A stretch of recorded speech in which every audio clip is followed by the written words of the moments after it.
We're back with day 2 of Fettuccine exposing the CEO of JPEG, Blake Locke. This whole day 2 debacle is JPEG undermining the Catalyst Fund. We'll read through all this together, and I'll sort of share my thoughts. I'd like to shed some light on something that I believe was extremely unbecoming and underhand out of Blake, specifically revolving around the Catalyst Fund.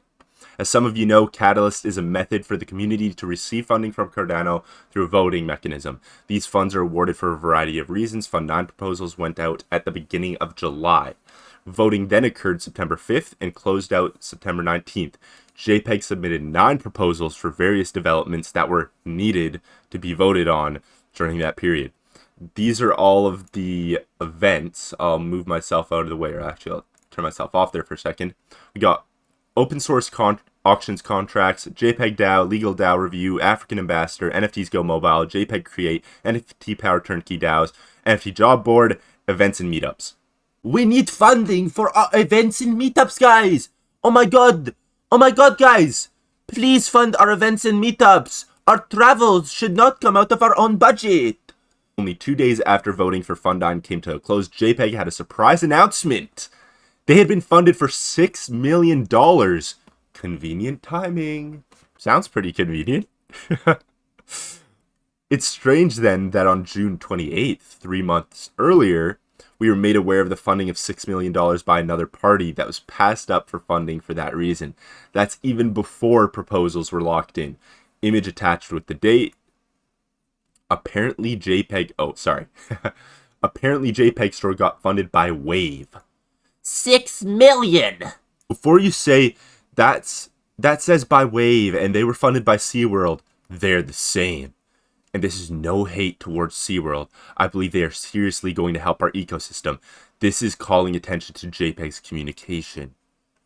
SeaWorld, Les Bourses. Oh shoot. And then Les Bourses. Sai, I don't know. Co-founder of Wave Financial. Sussy. Blake reinforced their need for Catalyst funding here in mid-September after some community backlash. Quoted, "We could use this funding better than most developers and teams. Not all developers and teams, but most." See, from a business perspective, I guess I could see why I would want the Catalyst funding, because you don't really have to pay it back. You don't really owe anything to anyone.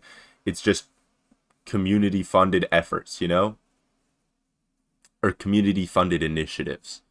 So technically it's not, I mean, it's just business, you know, but I can see how it's shady of them for sure.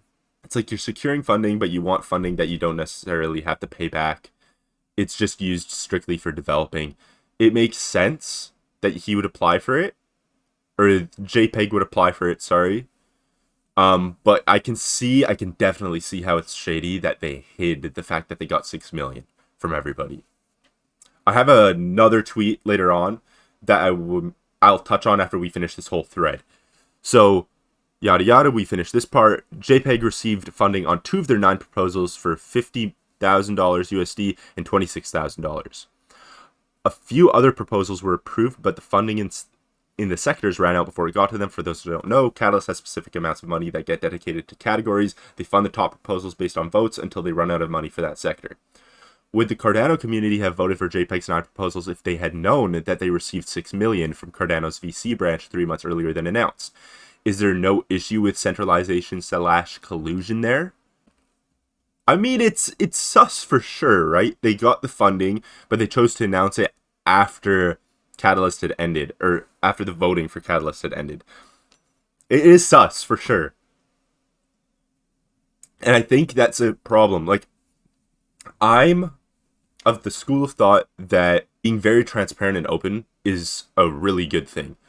And I try to champion this even for the deadly sins or the eternals. When we make a mistake or we fuck up, I'm just like, we have to take accountability for it. There's no need to try and sugarcoat it by like adding some good news at the end or this or that.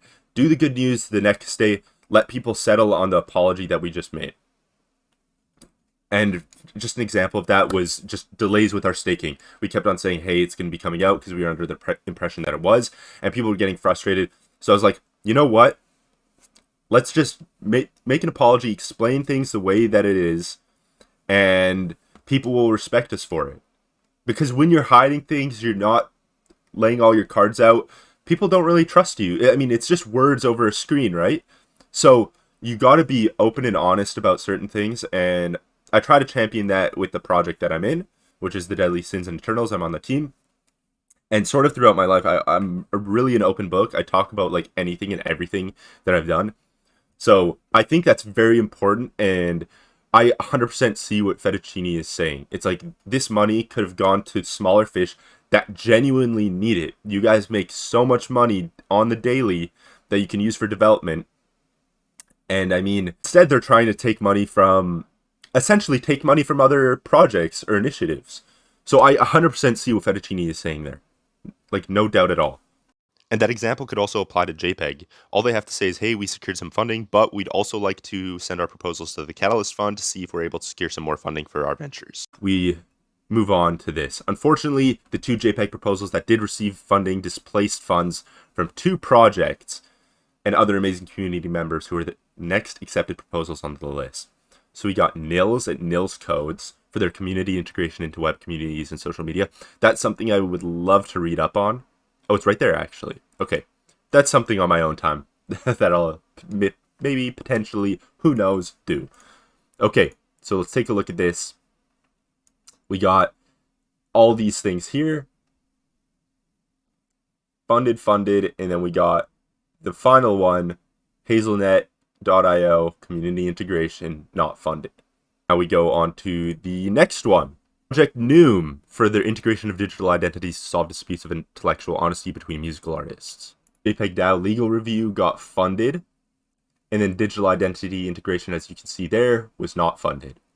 Now this is the end of the thread. So we're going to be reading through this, and then we'll click on this, read it together. Some people were made aware of another serious issue that you can read here, where there was a potential for JPEG to use the funds in their smart contract, your ADA, to vote for and against proposals they saw fit. A potentially incredible issue of using others' funds to sway funding. Now, if I remember correctly, your votes were weighed based on the amount of ADA in your wallet. So I can definitely see how this is problematic. I'll get rid of myself and we'll read through this together. How JPEG Store and others are tricking Catalyst. I think this is a good moment to talk about Franken addresses. They've been used a lot to trick whitelists. NFT Maker can talk about it. Let's talk about how JPEG is using Franken addresses. Right now, they're adding their own staking address to the smart contract they use for the marketplace. What does that mean? Every time you sell or make an offer on their platform, they take control over your ADA. So if you make an offer of 10K on an NFT, JPEG Store will collect a reward from that and be able to use that weight to vote during the next Catalyst. I would probably hear stuff like, rather add a staking address than having none for the network security. Yes, it's 100% real. That's why they could add the owner staking address on every offer/sales. That way you don't lose your stake reward as well as your voting power. During the last snapshot, they had about 1 million ADA on the holy crap, dude. On the Franken address. Doing stuff like that on behalf of the community without their knowledge is very bad. People trust big names, and you have to do everything you can to give the users the best of your knowledge. JPEG Store had no staking address on their smart contract about 4 months ago, which was a bad thing. You mean, is it possible for us to keep control over our staked ADA while using your services? Question mark? I'm sure we all believe that they shouldn't be using anyone's ADA in that way, right? If that is the case, I don't know if it's legit or not. 1 million ADA in voting power? Whew. Thankfully, that last part was made public at the time. Okay, got it. I must have missed it then. Thankfully, that last part was made public at the time, squashed before it happened, but more food for thought of what could have been on top of the omission from the Cardano community.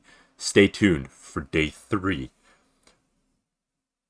This is spicy stuff. So I wanted to go over to this tweet here, where they had big announcement. They talked about their 6 million from SeaWorld. And then this person here said, no need for Catalyst anymore. And he said, Catalyst would be a good topic for the town hall. We're not entirely sure what to do since we applied before receiving this investment. Sounds like cap, potentially? Unless they really sent out the proposals well before, but proposals were being sent in July, right? So that sounds like cap. We're not entirely sure what to do since we applied before receiving this investment. I would be open to returning funds if that's what the community wants, or we can do the original proposals and use our investment elsewhere. I can see why they would want funding from Catalyst just from a business perspective, but wow. This is some spicy stuff. I'm curious as to what's going to come out on day 3 and 4. Fettuccine putting everything on the line here. What's CNFT Con going to look like? Is JPG going to be there? And is Blake going to be there? Or is Blake going to be hiding back home, wherever he's from? I think he's from Vancouver, actually. I'm from Vancouver. Maybe we can meet up and do an in-person interview for financial mistakes. What do you think about that, Blake? I know you're watching this. This is probably the best CNFT YouTube content out there. Anyways, I'll see you all tomorrow for day 3 of JPG getting exposed. Thank you, everybody, for watching. Be sure to like, comment, and subscribe. Financial mistakes on the road to 1,000 subscribers. We're at 29 right now. Okay, catch you all later.